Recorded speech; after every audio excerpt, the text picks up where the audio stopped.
What's going on, guys? It's Yazo, and I thought I'd just do a little tutorial on how I make the avatar setup that I use in all my avatars.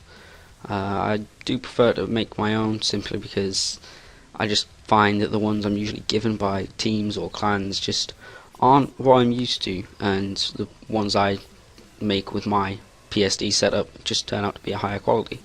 So I'm just going to show you how to get it set up. So first off, I'm just going to open up a Lightroom from a pack I'm going to be releasing soon, so just delete all that, and I can just get rid of all the materials. Need the softbox though. Oh no, okay, right.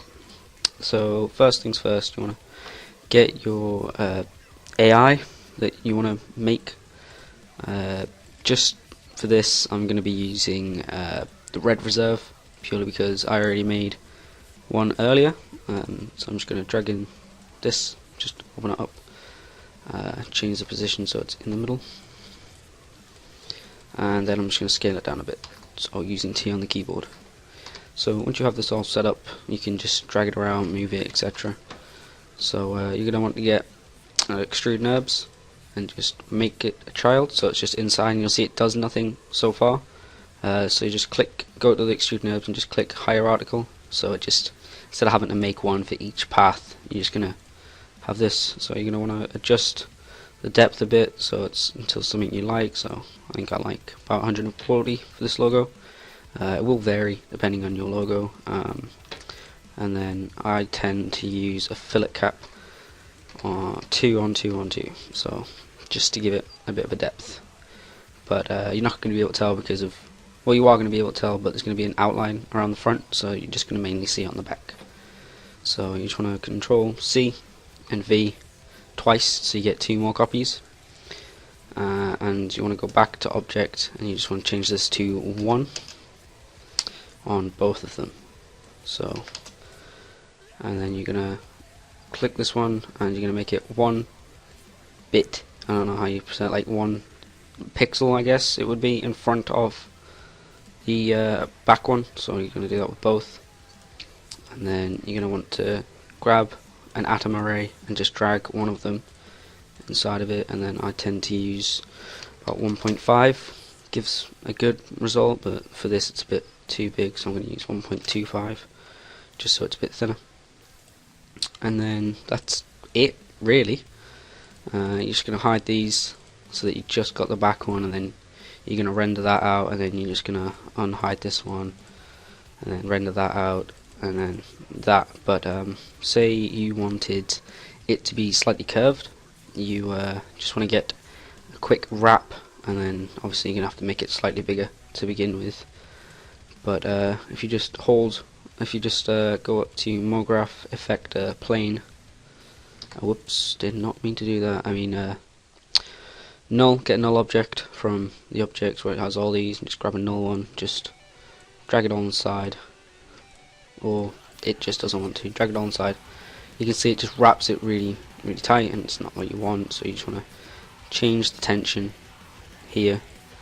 So I reckon that would look okay, but you just want to keep checking to make sure it's not too stretched out and it's like not disfigured. You can see the F for the phase isn't too bad. Of course you can change the scale so that it doesn't move it back as much or moves it back more, but I like to keep that at 100, and of course you can have it like spherical, but then you have to change the height. It's just I like to leave it on the cylinder. So yeah, first of all you're just going to hide the atom array by clicking these two twice and both, and then you're going to want to render it out. So I need to find where it says logos, and I've got it saved under known as just so I can keep it, and then I'm going to save that as back, and then just render that out. And then I don't like to put texture on it purely because I'm going to be adding that in as a color overlay in the Photoshop part. But while that's rendering, you can just go back and you can hide that and unhide the extrude NURBS, and you want to change that to top. And then once this is finished rendering, it does take a while because I am using my Lightroom, which I made for the new pack I'm going to be releasing to the public for free soon. So it's a bit of a high ratio, but it always comes out higher quality. So yeah, once that's rendered out, I'll get back to you. Okay, so as you can see, the back layer has rendered. So because I already set it up earlier, you just want to render the top bit and then hide these two and hide this, so you got the line, and then you're just going to save that as line, or if you really wanted to, save it as outline, which I prefer, just so it keeps things organized. And then once again, once this is rendered and once the outline is rendered, I'll see you in the Photoshop part of making this tutorial. Okay, as you can see, everything's finally rendered, and it did take a pretty long time, but you can just close all this down, you don't need it anymore, and just open up your Photoshop, go to File, New, create a new document that is 800 pixels by 800 pixels. I usually use about 72 pixels per inch just because it's easier. So yeah, so you want to just drag the 3 pictures you made and just make sure they all stay in the same place when you place them all, just one on top of the other. So it goes top, outline, then top, and then back. So this is the 3D part, this is where you'll clip your mask and then like clip your picture, and then you put the 3D bit over the top. So you just want to have them all together, press Control T and hold hold Shift and Alt, and it just makes it a bit bigger. Have it to a size that you want, maybe have it about there. That looks good. So preferably I like to have a slightly grayer white, but only slightly, just so it's a bit easier. And then we're just going to do some quick effects. So just double click on the layer to get up the blending options, and then I like to have a complete white as the outline and have a drop shadow that is set to 0 and about 5. And then on the back, the exact same thing. So I like to have a black, maybe a slightly grayer black, and then a drop shadow of 0 and about 10. That looks good to me. And then on the middle one, I like to have an inner glow just to change things up. I like to set it to a nice white and then have the opacity at 100, and then just bring the size to about 10. Actually wait, we'll bring down the opacity to about 70 and set it to overlay. So now you have all these, and if you try and clip something to it, it'll work for you, but it just doesn't work for me. So I like to convert them all to a smart object just to avoid any of that. So now that's completely black, that's got the inner glow, and actually no, wait, don't do that, I'm an idiot. Just leave it how it is, just ignore my last bit. So now you've got this, you just want to add some text. My text tool takes a little while to load up because I've got so many fonts.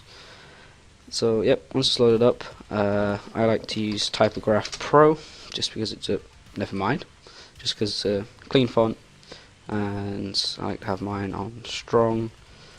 And then once it loads, just write name or text, and then I like to scroll up a bit, so it's about, because this is such a small one, I'm gonna upgrade it from 70 to about 90, just because the render's a bit small. And then you're gonna duplicate it, so I just hold Alt and drag up, or you can press Control J, or however you want to do it.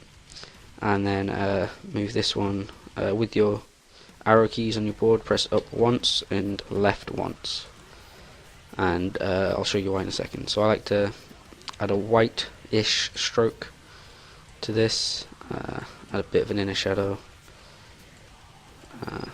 change the color to solid white,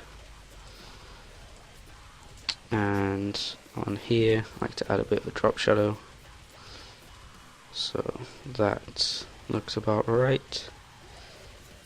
That looks completely fine to me. On here, make the inner shadow a bit bigger, change the size of it. Of course you can have your own styles, like I think it's nope. On this one I usually have one of the layer styles. There's like, you can just pick and choose anything really. These are just the ones that bother saving, but for this tutorial it doesn't really make too much of a difference. Drop shadow's fine, yeah, that looks fine to me. And if you want to curve it to make it look slightly better, I suggest an arc.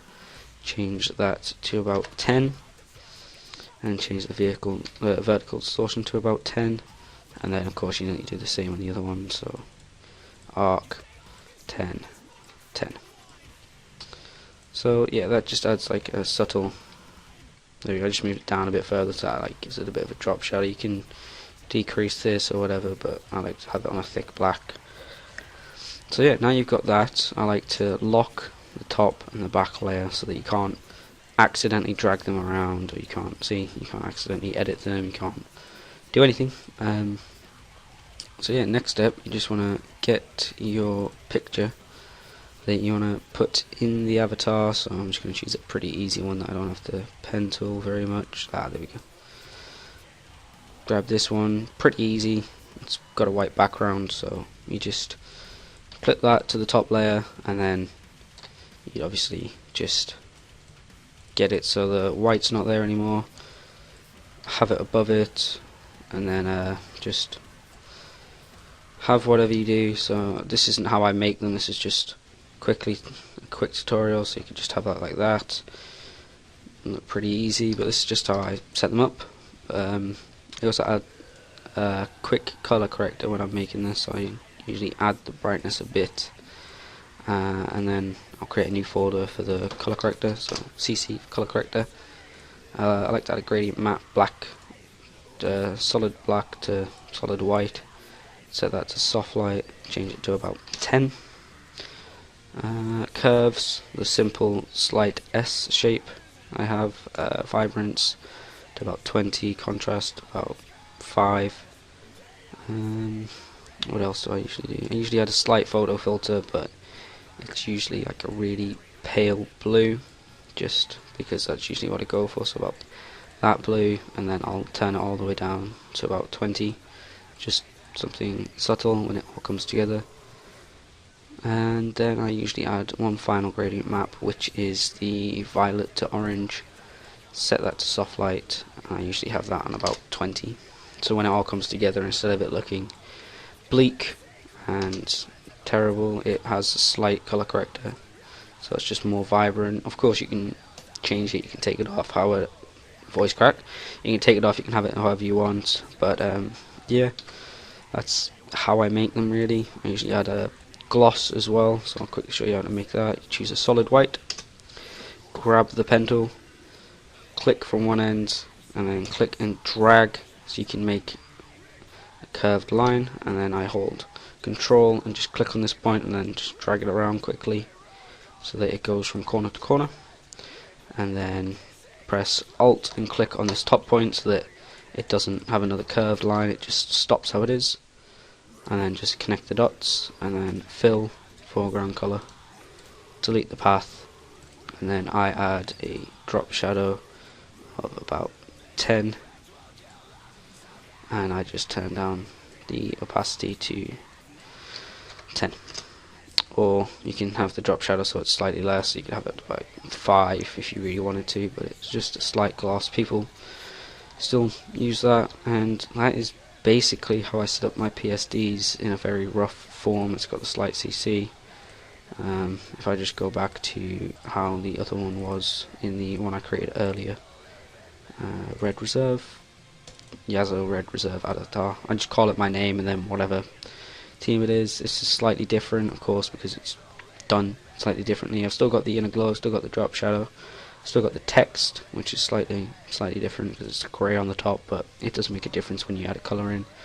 It has got a border, but that's purely because the red logo looks a lot better when it has a slight border. But that is literally a square and then a slightly small square, and you just delete it so it's got a slight thin border on the outline.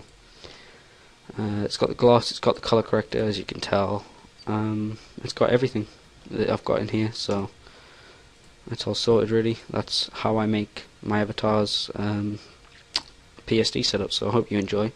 Look forward to the next tutorial where I will show you how I pen tool, how I make each individual avatar. So goodbye.